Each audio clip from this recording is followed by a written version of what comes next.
At yun, nagbabalik na naman po tayo ngayon sa isa na naman nating video tutorial about sa mathematics, about our basic calculus, the basic derivative of algebraic function. So again, ito ay isang continuation lamang ng ating discussion na the last video na ating diniscuss about sa basic calculus. So na-discuss natin noon yung power rule and the product rule. So ngayon, i-discuss naman natin is the quotient rule and the chain rule. So pag-usapan muna natin is our quotient rule. So ano daw naman meron sa ating quotient rule? Sabi daw dito, kapag meron kang y which is equal to u over b, the derivative is just quantity that v times du minus u times dv over v squared. So ano na nga, paano natin malaman yung ating u at b using the formula. So bibigyan ko ka ng another example para malaman natin kung paano natin isolve ang quotient rule. Let's say for example, we have y equals 2x over 3x minus 4. So using our quotient rule, alin dito yung u, alin yung b? Yung u daw ay yung ating nasa taas, b ay nasa baba. So ito yung u natin, na 2x, and 3x minus 4 is our b. So sulat na muna natin. So u equals 2x, v equals 3x minus 4. Then kunin muna natin si du and dv since kailangan natin yon. So du equals 1 times 2, that is 2. And 1 minus 1 is 0, so hindi natin susulat. So our du is simply 2. Then v natin, we have 3x minus 4. So dv natin is, meron tayong 1 dito. So 1 times 3, that is 3. Then 1 minus 1 is 0, hindi natin isusulat. At ito naman, negative 4. Sabi dun sa ating power rule ay yung negative 4 natin ay hindi na sinusulat dahil ang constant is equivalent to 0. So using the formula, we have b times du minus u times dv over v squared. So our y prime equals 3x minus 4, which is our b, then times du, which is 2, minus yung ating namang u, which is 2x, times yung ating dv, which is 3. v square, which is 3x minus 4 square. Ayan. So, anong gagawin? Simplify muna natin lahat. So, y prime equals 2 times 3x, that is 6x. Then 2 times negative 4, that is negative 8. Minus 3 times 2x, that is 6x. Over, so ito, pwede ito na isulat ninyo or pwede rin naman i-expand natin. So, 3x minus 4 square, so ginamit ko na lang, so sinulat ko na lang din. So, pwede naman siyang maging 3x minus 4 times 3x minus 4. Kung ihiwalay na natin yung square natin na yun. So, mas prepare ko yung ganito na lang. Kopyahin na lang. Ayan. Para mas madali. Ayan. Okay, since nasabi na natin ngayon ito, so ang gagawin natin is to combine similar terms. So, alin yun? Our positive 6x and negative 6x. So, 6 minus 6, that is 0. So, ang matitira na lang natin dito is negative 8. So, negative 8 over, kopyahin lang natin nasa baba, that is 3x minus 4 squared. So, this is now our final answer. Okay, next. Let's have another example. Y equals 2x plus 5 over x squared plus 3. So, anong muna natin gagawin? Identify muna natin alin si u, alin si b. So, ang u natin lagi yung nasa taas, and b natin lagi yung nasa baba. Ayan.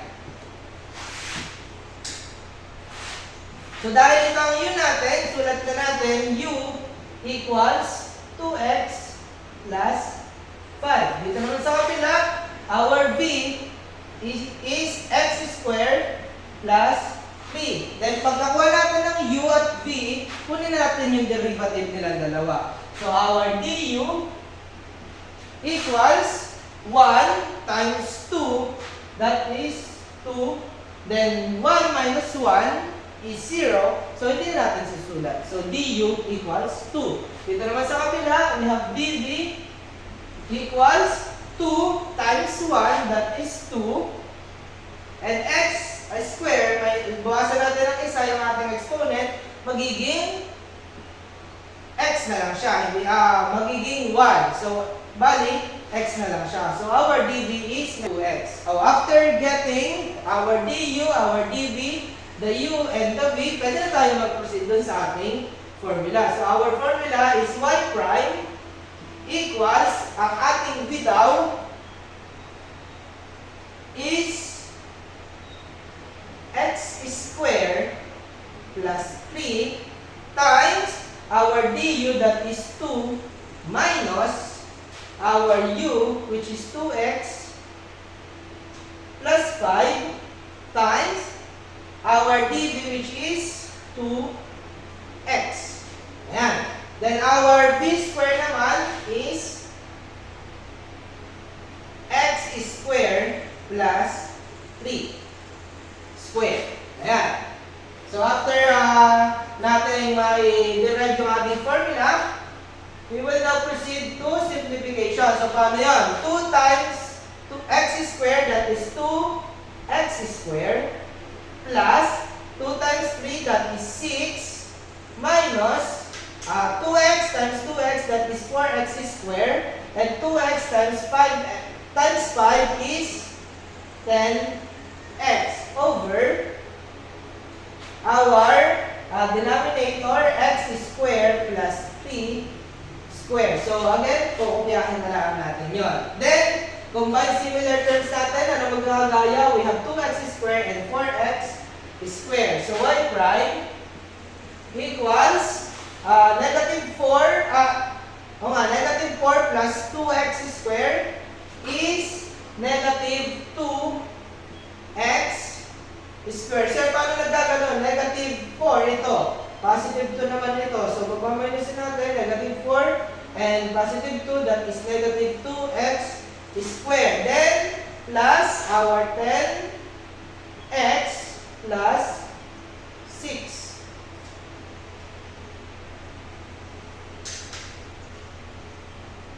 Over our denominator, x squared plus 3 over 2. And that is the final answer.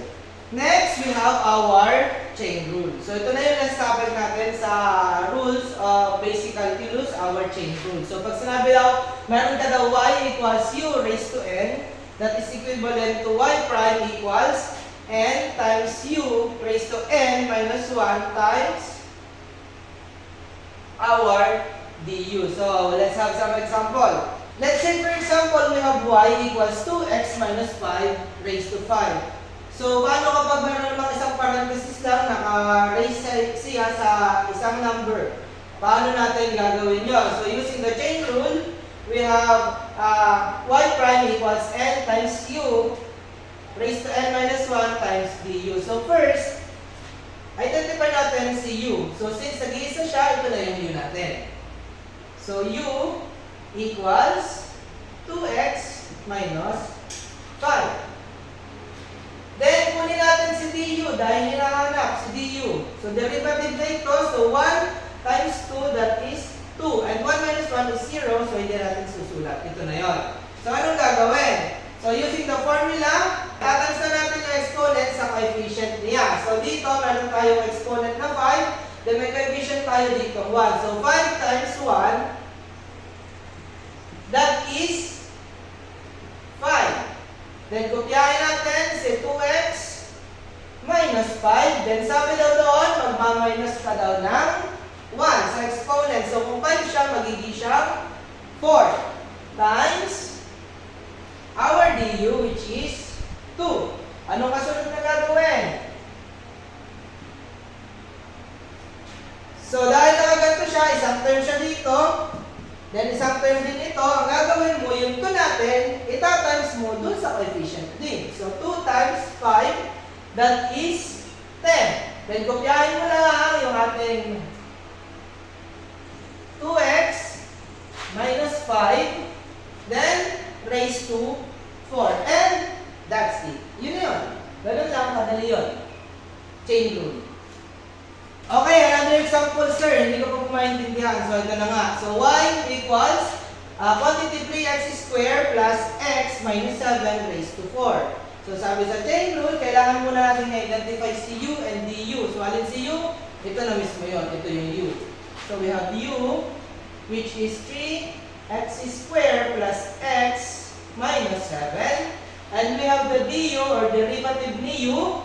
So, kunin natin muna yung derivative na ito. So, 2 times 3, that is 6. Then, minus 1 tayo sa exponent, that is 1. And dito naman, 1 times 1 is 1. And 1, buwasan ng isa, yung ating exponent na 1. So, that is 0. So, we have 6x plus 1 as derivative of u. Okay, so dahil nakuha na natin si u and si du, pwede na tayo mag-proceed dun sa ating formula. So, y prime equals 4 times 1, that is 4, times 3x squared plus x minus 7. Then, sabi daw ang exponent, bawasan ng isa, magiging 3.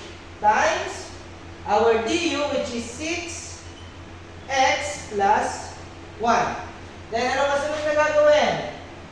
Si 6x plus 1, itatimes mo sa coefficient na 4. So, 4 times 6x, that is 24x. And 4 times 1, that is 4.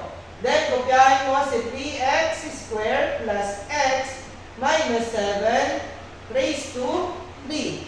And that is our final answer. Ganun lang kasimple yung chain rule. So, at dito na po nagtatapos ang ating video tutorial for today. So, sana ay marami kayo natutunan and sana ay abangan nyo pa yung mga susunod kong videos para nang sa ganun ay matulungan ko kayo about sa mathematics. So, hanggang dito na lang. Maraming salamat and God bless.